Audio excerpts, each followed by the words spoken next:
Shalom damai Tuhan kita Yesus Kristus selalu beserta kita. Dalam jumpa kembali dalam renungan harian Santapan Jiwaku. Saudara-saudari, hari ini kita semua akan bersama-sama merenungkan firman Tuhan dari Injil Markus bab 8 ayat 34 sampai ayat 38, dilanjutkan bab 9 ayat 1. Mari kita mendengarkan firman Tuhan. Inilah Injil suci menurut Markus.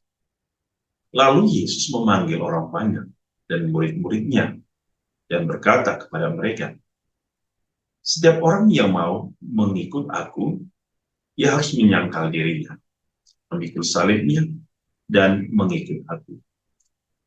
Karena siapa yang mau menyelamatkan nyawanya, ia akan kehilangan nyawanya. Tetapi barang siapa kehilangan nyawanya karena aku dan karena Injil, ia akan menyelamatkannya. Apa gunanya seorang memperoleh seluruh dunia, tapi ia kehilangan nyawanya? Karena apakah yang dapat diberikannya sebagai ganti nyawanya?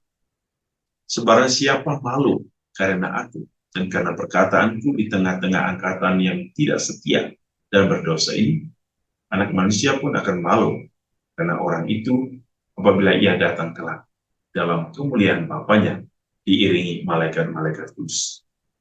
Katanya lagi kepada mereka, "Aku berkata kepadamu, sesungguhnya di antara orang yang hadir di sini ada yang tidak akan mati sebelum mereka melihat bahwa kerajaan Allah telah datang dengan kuasa."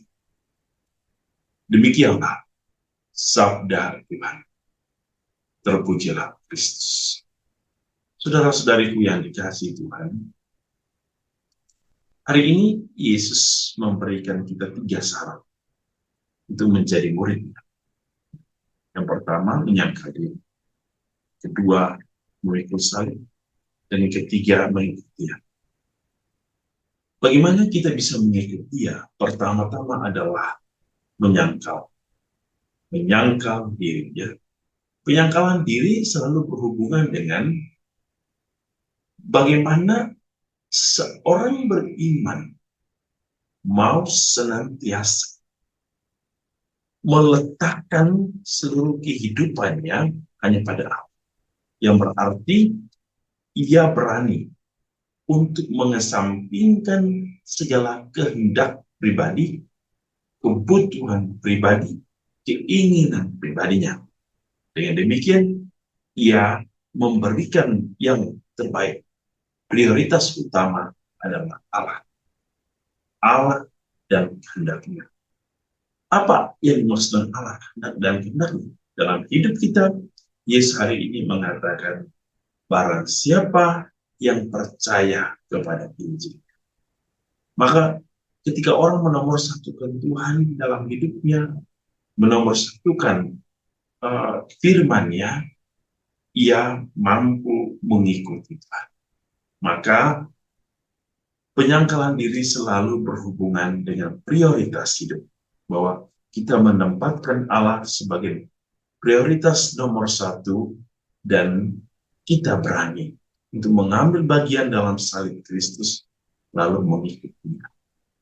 Mengikuti Tuhan itu berarti mengikuti cara hidup, contoh, teladan dari apa yang sudah Tuhan berikan kepada kita. Maka tentu Tuhan Yesus mengingatkan kita hari ini bahwa kalau kita ingin mengikuti Tuhan dengan tulus, dengan sungguh hati, maka ia harus hidup sesuai dengan firman Tuhan.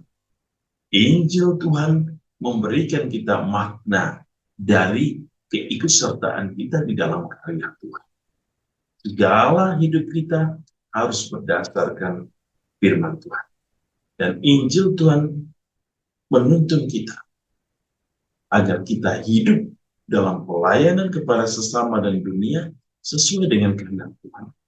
Maka saudara-saudari, kalau kita ingin bermisi, maka jangan lupa untuk selalu menempatkan firman Tuhan sebagai dasar dari seluruh karya dan kerajaan. Tuhan Yesus memberkati kita hari dalam seluruh hidup dan dalam nama Bapa dan Putra, dan Roh Kudus. Amin.